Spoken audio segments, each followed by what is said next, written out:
সর্বপ্রশংসা একমাত্র আল্লাহর। আমি আল্লাহর নামে শুরু করছি।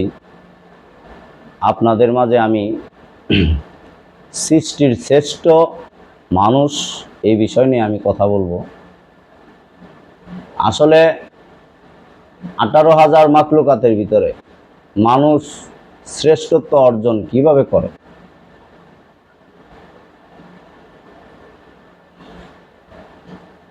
অ্যাকচুয়ালি মানুষ জন্মগতভাবেই জীবকুলের শ্রেষ্ঠ, জন্মগতভাবেই জীবকুলের শ্রেষ্ঠ।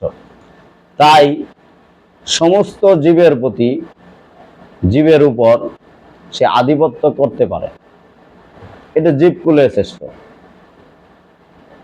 কিন্তু জন্মগতভাবেই সমগ্র 18,000 মাখলুকাতের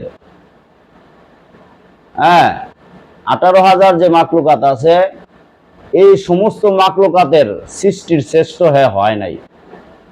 হওয়া এইভাবে সম্ভব, জন্মগতভাবে হয় নাই। একটা মানুষ জন্মগতভাবে সৃষ্টির শ্রেষ্ঠ জন্মগতভাবে হয় নাই, কিন্তু এটা হইয়া যাইতে হবে, সৃষ্টির শ্রেষ্ঠ হয়ে যাইতে হবে, সমস্ত মাখলুকাতের শ্রেষ্ঠত্ব অর্জন করতে হবে, মানে সমস্ত মাখলুকাতের উপর শ্রেষ্ঠত্ব অর্জন কইরা পরে যাইতে হবে। তবে অ্যাকচুয়ালি শ্রেষ্ঠত্ব অর্জন কিভাবে করবে, এটাই বিষয়। একটা মানুষ সমস্ত মাখলুকাতের উপর শ্রেষ্ঠত্ব কিভাবে অর্জন করবে? তো বিষয়টা হইল,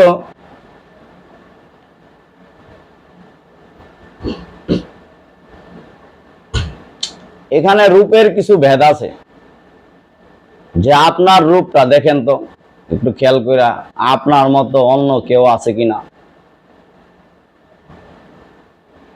আপনি কার রূপে গঠিত? আপনি যে একজন মানুষ, আপনি কার রূপে গঠিত? অ্যাকচুয়ালি যারা তরিকতপন্থী এরাই কিন্তু এটা বুঝার কথা, আর যারা তরিকতপন্থী না, আপনারা হয়তো বুঝবেন না এই কথাটা আমি কি বলতে চাইতেছি। অ্যাকচুয়ালি এটা হাদিসে আসছে যে খালাকালে ইনসানি আদম আলী সুরতি, ইনসানের সুরতটা আল্লাহর সুরত দিয়া আদমের সুরত ঘটিত, আল্লাহর সুরত দিয়া আদমের সুরত ঘটিত। তো এখানে এই সুরতের তো অনেক মূল্য, সমগ্র সৃষ্টির শ্রেষ্ঠই তো এই রূপ, কিন্তু এই রূপের মর্যাদা কি আমরা রাখতে পারছি? এবং এই দেহের ভিতরে আল্লাহর নাম লেখা আছে, এবং এই দেহের ভিতরে আল্লাহর 99টা নামও লেখা আছে। যারা উচ্চ পর্যায়ের সাধক এবং উচ্চ পর্যায়ের যারা কামেল ব্যক্তি, তারা হয়তো এটা বুঝতে পারবেন আমি যে কি কথাটা বলতেছি। যে 99টা নাম এই দেহের ভিতরে কেন, কোন কারণে? অন্য কোনো মাখলুকাতে তো 99টা নাম নাই, তাহলে আমাদের ভিতরে 99টা নাম কেন? অবশ্যই এটার একটা গোপনীয় বিষয় রয়েছে। এবং এই রূপে, উনার রূপে আমাদেরকে প্রকাশ করার উদ্দেশ্য কি? শ্রেষ্ঠ রূপ আমরা পাইছি, শ্রেষ্ঠ গুণও আমাদের মাঝে আছে, কিন্তু আমরা এই গুণগুলি খেয়াল করি না, এবং এই গুণে গুণান্বিত আমরা হইতে পারি নাই। আমরা যদি এই গুণে গুণান্বিত হইতে পারতাম 99 গুণে, তো এটা বিষয়টা খুব গোপনীয় বিষয়। এই গুণে গুণান্বিত যদি কেউ হইতে পারে, এবং একটা কথা কয়, হাদিসে বলছে যে বান্দা যখন কর্ম করতে করতে এমন একটা পর্যায়ে যায়, বা ইবাদত করতে করতে এমন একটা পর্যায়ে যায়, তখন বান্দার হাত আমার হাত হয়ে যায়, বান্দার চোখ আমার চোখ হয়ে যায়। বান্দার মুখ আমার মুখ হয়ে যায়, বান্দার সর্বঙ্গ আমার হয়ে যায়, মানে বান্দার সর্বঙ্গ আল্লাহর হয়ে যায়।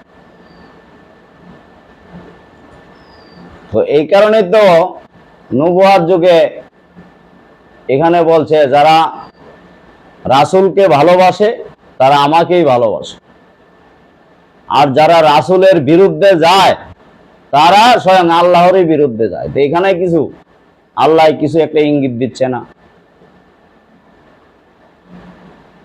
রাসূল তো প্রকাশ্যমান ছিল দুনিয়াত, এবং এই পৃথিবীতে অনেক ওলিয়া উলিয়া کرام আছে যারা তারা কোন সাধন কইরা, কোন বিষয়, কোন কর্ম কইরা তারা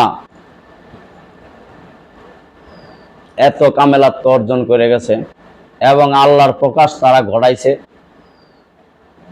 এখানে বুঝতে হবে যে আল্লাহর প্রকাশ নিজের ভিতরে ঘটাইছে কিভাবে। হ্যাঁ, তো বিষয়টা এরকম, এই পৃথিবীতে যদি কেউ শ্রেষ্ঠত্ব অর্জন করতে হয় তাহলে সর্ব অঙ্গ আল্লাহর করতে হবে, আল্লাহর। এই হাত দুইটা আল্লাহর। আমি বিস্তারিত বলা সম্ভব না এখানে, খুব গোপনীয় বিষয়গুলি। সমস্ত সর্ব অঙ্গটাই আল্লাহর করতে হবে, আল্লাহর।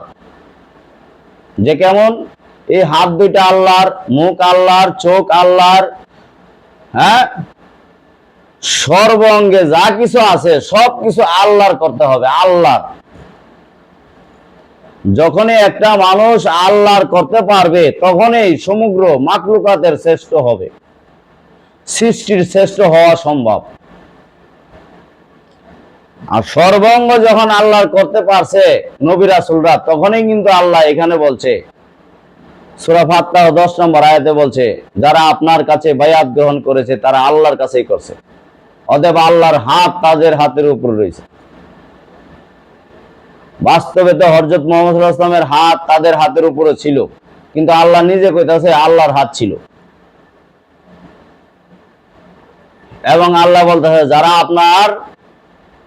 যারা রাসূলের আনুগত্য করলো তারা আল্লাহরই আনুগত্য করলো। এই বিষয়গুলি আমরা যদি একটু খেয়াল করি এবং কোন কর্মের ধারায় হযরত মুহাম্মদ সাল্লাল্লাহু আলাইহি ওয়াসাল্লাম, আমরা তার উম্মত। অ্যাকচুয়ালি উনি হীরা পর্বতের গুহায় 15 বছর 1 মাস 19 দিন সাধন করলো। সাধন করে উনি এত উচ্চ পর্যায়ে গেল, কিন্তু উনার উম্মত আমরা আসলে গোপনীয় বিষয়গুলি কি উনি কি নিয়ে গেছে গা না রাইখা গেছে? অবশ্যই আমি মনে করি গোপনীয় অনেক কিছু রাইখা গেছে, গোপনীয় ভাবেই, এটা লিখিত ভাবে না। এটা হযরত আলীর মাধ্যমে রাখছিল। কেউ যদি এই শ্রেষ্ঠত্ব অর্জন করতে হয় তা আলীর পথ দিয়ে ঢুকতে হবে, আলীর দরজাতে ঢুকতে হবে, আলীকে চিনতে হবে, তবে সমগ্র সৃষ্টির শ্রেষ্ঠত্ব অর্জন করা সম্ভব, নচেত না।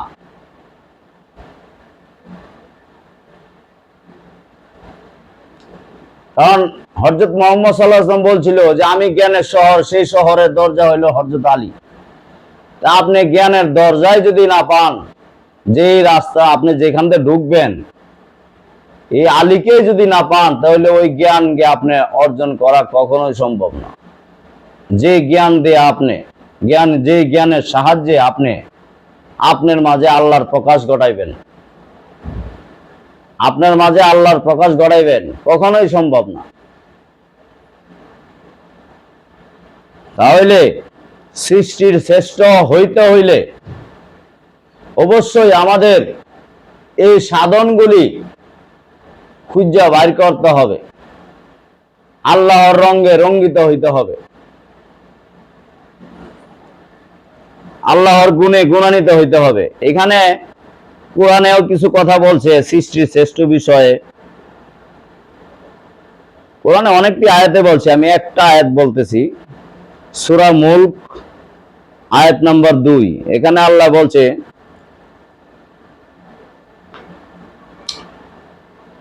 যিনি সৃষ্টি করেছেন মরণ ও জীবন, যাতে তোমাদেরকে পরীক্ষা করেন কে তোমাদের মধ্যে কর্মে শ্রেষ্ঠ। তিনি পরাক্রমশালী প্রজ্ঞাময়। কি বুঝেন কি কথাটা কইতাছে? কে তোমাদের মধ্যে কর্মে শ্রেষ্ঠ, তিনি পরাক্রমশালী প্রজ্ঞাময়। কি বুঝাইতেছে? তো এখানে সৃষ্টির শ্রেষ্ঠত্ব অর্জন করতে হলে নিজেকে আগে শুধরাইতে হবে, সর্বঙ্গই শয়তান মুক্ত হইতে হবে। একটাই কথা, সর্বঙ্গ শয়তান মুক্ত হইতে হবে। সর্ব অঙ্গটাই,